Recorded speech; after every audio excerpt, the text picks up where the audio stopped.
Hey guys, this is Ruben Langdon, aka Dante from Devil May Cry, aka Ken Masters from Street Fighter, and also Chris Redfield from the Resident Evil series. And you are listening to the Casanova Podcast, the #1 podcast in Hawaii.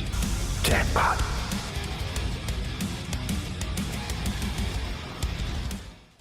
The Casanova Podcast, the #1 podcast in Hawaii, is brought to you by these contributors on Patreon.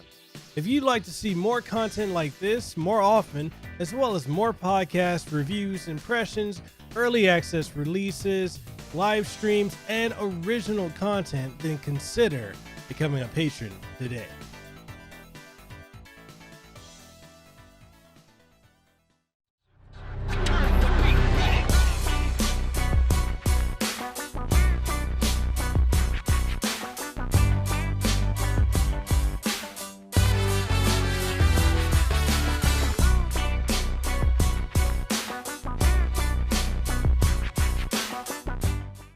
All right, and welcome everyone to another episode of Hawaii's #1 podcast, the Casanova Podcast. I'm your host, Mikhail Casanova, and I'm coming with you with another phenomenal interview. In today's episode, I get to have the opportunity, the luxury, the honor, the privilege of interviewing the one, the only, the iconic Kira Buckland.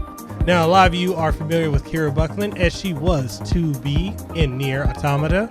She's also Kyoko in the recent River City Girls. She's been in Shenmue 3. She was Rin Murasame in Code Vein. She's been in Ghost in the Shell, as well as Pokemon Masters as Lisa, Shanti, as well as Honoko from Dead or Alive 6, as well as Talum from Soul Calibur 6, and so much more. So, if you're ready to do it, I'm ready to do it. Let's go ahead and get Kira Buckland onto the show. All right, and welcome everyone to another episode of Hawaii's #1 podcast, the Casanova Podcast. I'm your host, Mikhail Casanova, and I have the honor and privilege of having on the show the one, the only, the iconic Kira Buckland. Kira, go ahead and introduce yourself. Thank you so much for having me. I am a voice actress based out of Southern California, and I work on a lot of video games and anime and things like that. Awesome. And, you know, it's such an honor to have you on the show. You know, you've done so many amazing, you've been on so many amazing projects. It's phenomenal. Like, how has that experience been for you? Has it been like, when you look back on it, you're like, wow, I did this, and that, or is it just routine at this point? Well, I think it's really important for anyone in this career to kind of look back and say, like, okay, I've done a lot of cool stuff. Because as actors, a lot of times we kind of live in the moment or for the future. And we're always like, I want to book more things. I want to get this big role I auditioned for. I want to be in more stuff. I want to work more. We're always like looking towards like wanting to get more roles and get bigger stuff. And sometimes I think it's really important to be like, okay, but I have done a lot of cool things already because actors are kind of crazy. Like whenever there's a period where we're not working for like a couple weeks, we're just like, oh no, is my career over? Wow, I wouldn't have thought that. Really? A couple weeks and it's like that? Well, I think just because it's such a unpredictable field of work, since everything's just sort of like freelance and you just don't know where your next job is coming from. Because if you've got like a big ongoing project or something, then you obviously have some work until that project is up. But after that, it's kind of like everybody worries about what they're going to do next, I think. Oh, okay. I was constantly booking gigs and making sure you always have something to follow up the project that you're currently on. Like, what is like would you say like when a project comes out, how long until you have to start looking for another project, or are you already on the grind looking for something else? Oh, it's always a constant thing, whenever we get auditions or whatever, we usually just try to do them because you always want to have stuff lined up. And obviously you can be working on multiple projects at the same time. Okay. Well, where can people find you on social media, and anything you want to plug for yourself? Any upcoming ventures let the audience know? Well, I'm pretty easy to find. You can just search my name on anything. As for recent stuff, I'm in a game called Code Vein that just came out recently at the time that we're doing this interview. I was one of the leads in River City Girls, which came out fairly recently as well, and that was a super fun game. Those are like the big ones I can think of. Awesome. I'm in Pokemon Masters as a few characters. Awesome. And speaking of River City Girls, I've had the opportunity to interview the creator of, that game, as well as interview Megan McDuffie, who did the majority of the OST. And now I'm interviewing you. Like that was an amazing project, and I think you were incredibly stellar in that project. Oh, I love the music in that, by the way. It's so good. And it's one of those soundtracks where, like, when I was doing my review of the game, and when I was, if I'm just driving around here out in Oahu, I'm just listening to the soundtrack because it's that good. It's like you can have it on repeat, and then you catch yourself like singing along with a lot of the songs. It's really, really good. Right. But can you mind giving like a brief background on yourself? Like, how did you get into voice acting, and what inspires you to keep going forward with it?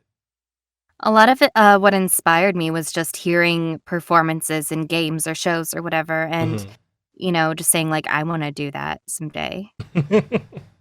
I mean, I don't think that ever goes away, because even now, all of us will like hear something that we're like, oh, that's a really good performance in this, this media or whatever. And that's one of the ways that I think people always keep improving themselves, is just like listening and observing and being like, oh, I can take something from this, or I can learn something from this. Okay. And with all the roles that you've played so many influential and inspirational roles in your career. So I have to ask you, how does it feel like knowing that you've influenced and inspired so many fans the world over? I mean, I don't know if I could say that I necessarily influence them. I think a lot of times characters are really important to people, and then, I'm kind of a part of bringing that character to life in some way, which is always a great honor, of course. Like, for example, I know the character 2B means a whole lot to people. Obviously, she means a lot to me as well. But a big reason why is just because of Yoko Taro's storytelling and the world and the characters that he created. And I think, because people have an emotional experience with that game, then by extension, if they played in English, they tend to appreciate the performances that we brought to the characters, which is obviously like a huge honor. But I don't think I can take credit for, the fact that people like really resonate with these characters. Okay. And with your role as 2B and Nier Automata, and also Kyoko and River City Girls, and the various characters you've portrayed, how, like, your vocal range is really amazing. Like, how do you get into the character, and you can go from sounding like 2B to sounding like Kyoko? Like, how do you do that? Like, do you have any pre-recording like rituals that you do, or it's something to psych yourself up to go into the roles? Like, what is the experience like? I think a lot of it is just from practice and from doing it a long time, because I think maybe when people are starting out, it can be harder to play characters that are more outside of their range. Because I don't really, in real life, I don't really sound like either of those characters. As the example, I'm kind of somewhere in the middle. So, I'll go like a little deeper and a little, take some of the emotion and musicality out of my voice when I play a character like 2B. And then Kyoko's like high and cute and energetic and that sort of thing. So, I think a lot of it is just sort of looking at the character too and being like, okay, where is this character's baseline, whatever universe they live in. I mean, obviously, we only get like so much context when we record a lot of projects, and it's a lot of like quickly making decisions and things like that. But, vocal training and just practice over a lot of years is kind of, how people can just learn to change their voice over time, or this or that. Okay. And like, when you were recording for Nier Automata, like, how long were your sessions when you were recording as 2B? Like, were they like a couple of hours, or did it go like it varied from day to day? Like, what was that process like? They were usually 4 hours. Some games, if you're not playing a main character, they might be like 2 hours or 3 hours. But usually if you're like, you have a ton of dialogue to record, then they'll do like 4-hour blocks. Okay, awesome. And with River City Girls, like, the back and forth dialogue between you and Kaylee Mills, it seemed like you guys were recording in the same booth together. Like, that's how the energy and the dynamic felt. Was it So we actually did, believe it or not. That is really? so rare in games. I don't think I've ever gotten to record with another actor in all the I've probably done like hundreds of games at this point, and I think this is the only time that I actually got to have another actor in the booth with me for a Wow. game. So, and I think that was a conscious decision that they made, likely, so that we could have that chemistry. Hmm. And one reason that I think it worked to do that for that game is because the English dialogue was recorded first. I mean, as of now, the game only has English dialogue. So Oh.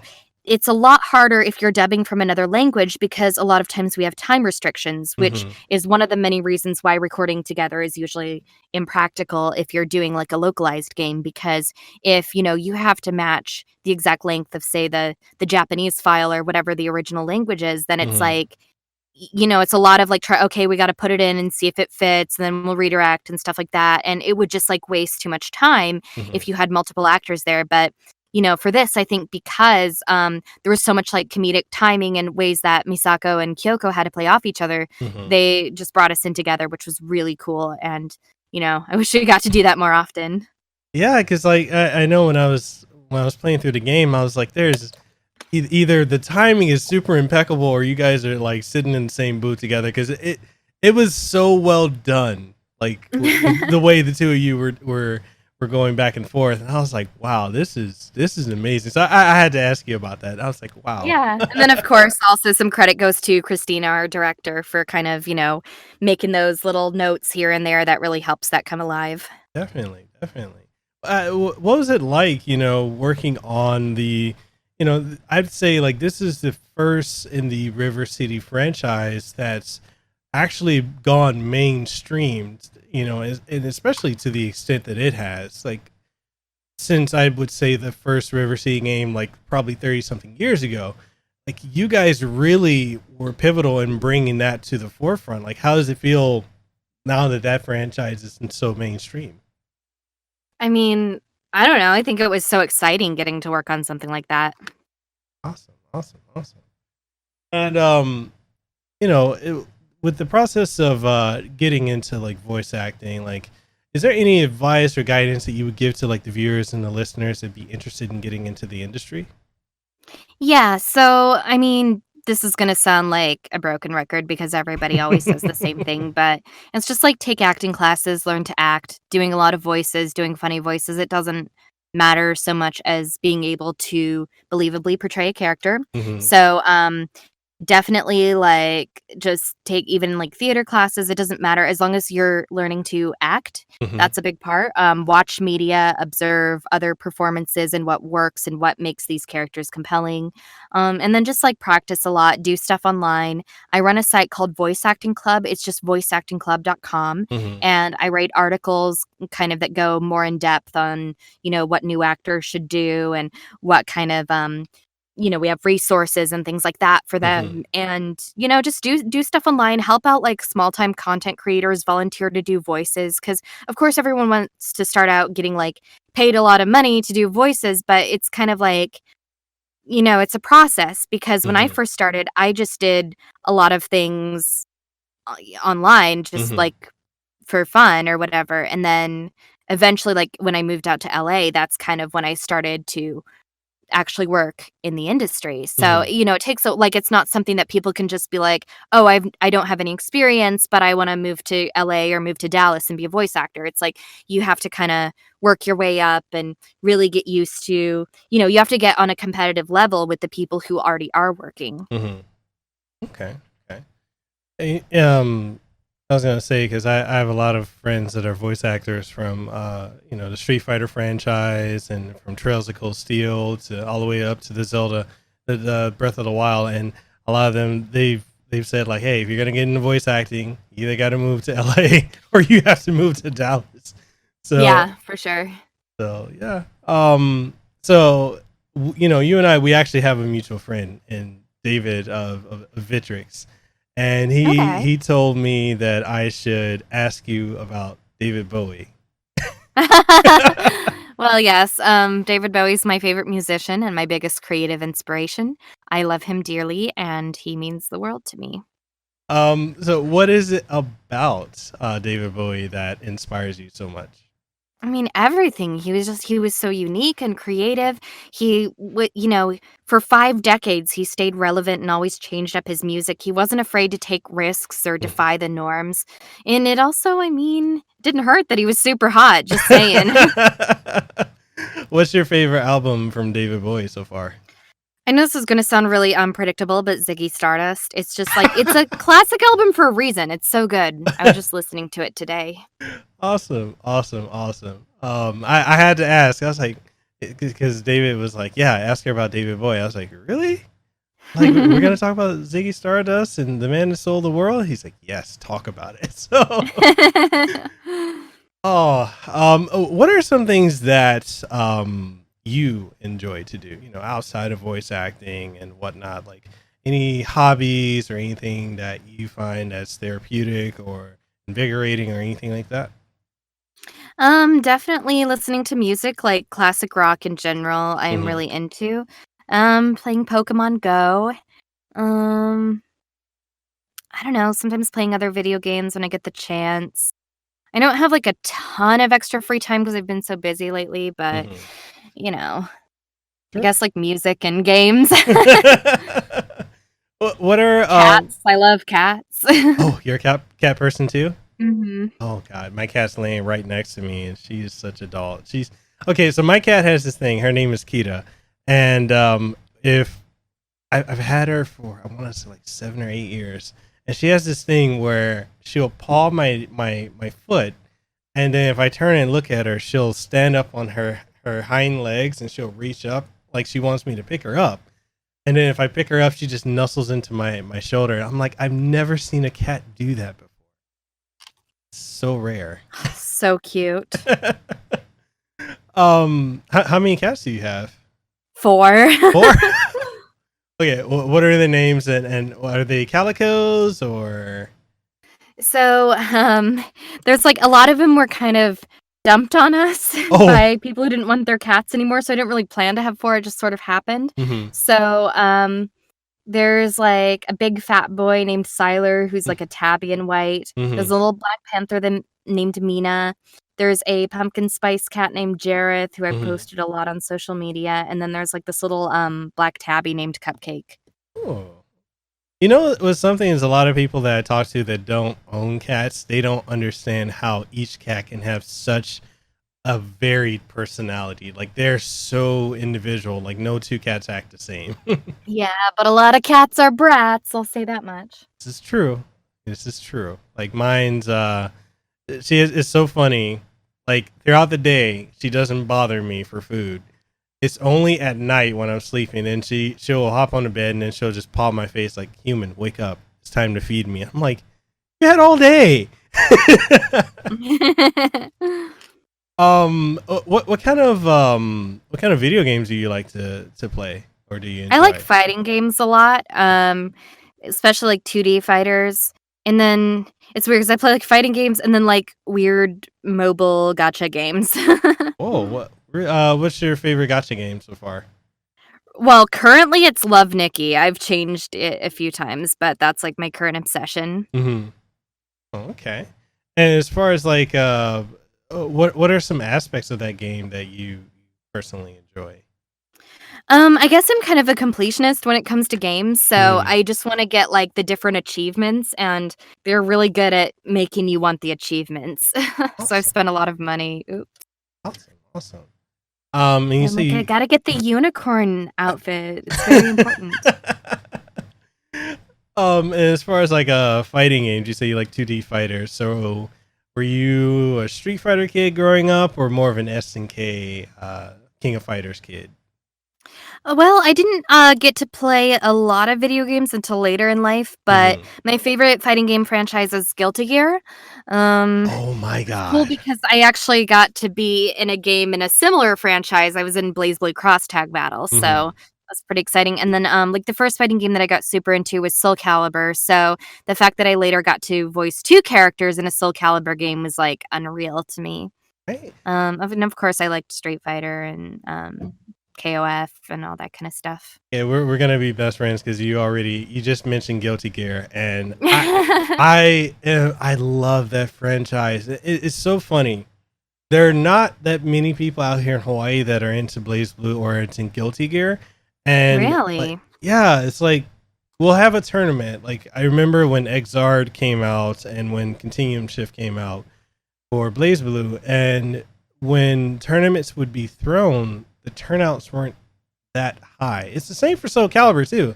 It's like we had a Soul Calibur tournament recently, and there wasn't that big of a turnout. But if it's Tekken or if it's Street Fighter, everybody's there, and I'm like, oh, it's so weird. Especially with Soul Calibur 6, it's really really good, and I was actually very fortunate when WWE they came about 2 weeks ago.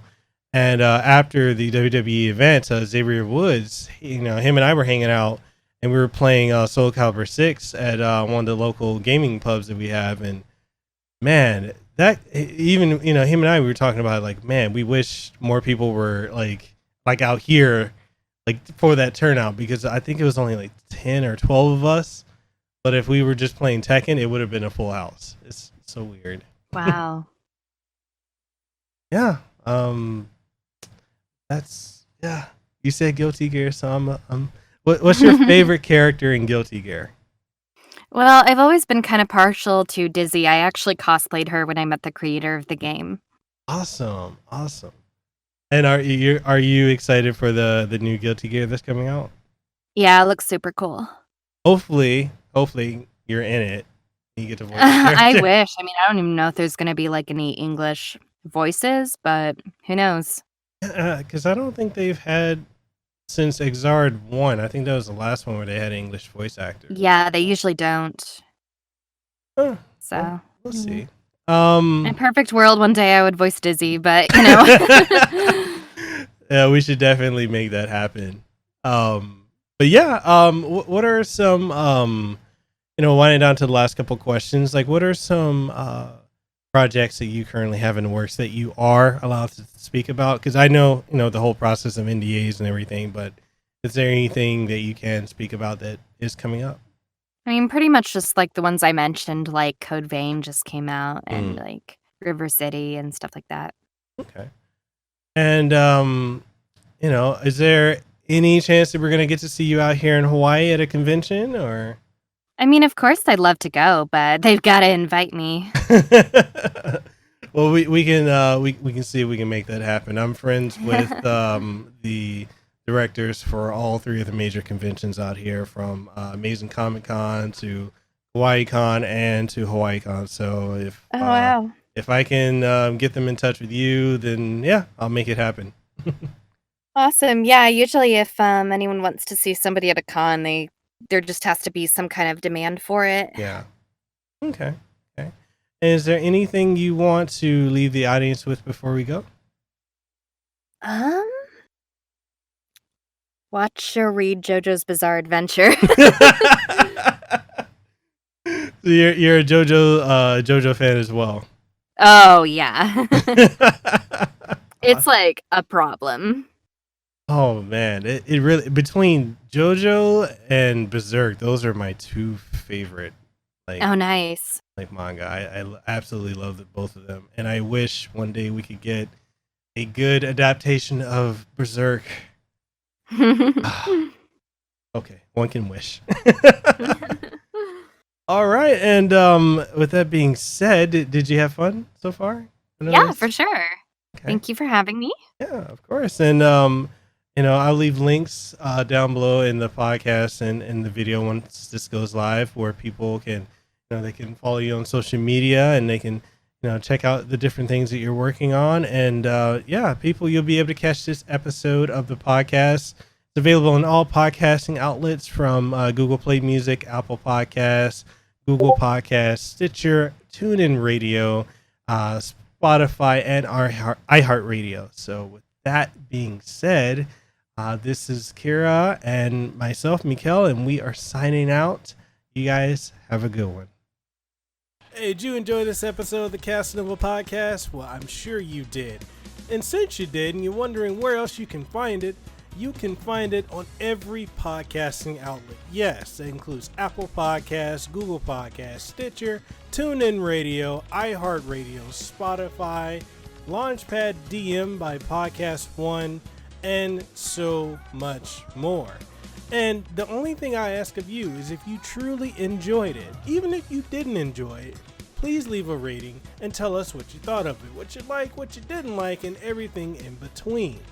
And also, if you're looking for video formats of this podcast and many more, you'll be able to find them on youtube.com/Mikhail Casanova, as well as on twitch.tv/Mikhail Casanova, and new episodes every single Monday morning, 8 a.m. Eastern Standard Time. So, that being said, this is Mikhail Casanova, Hawaii's favorite YouTuber. I am signing out. You guys have a great one.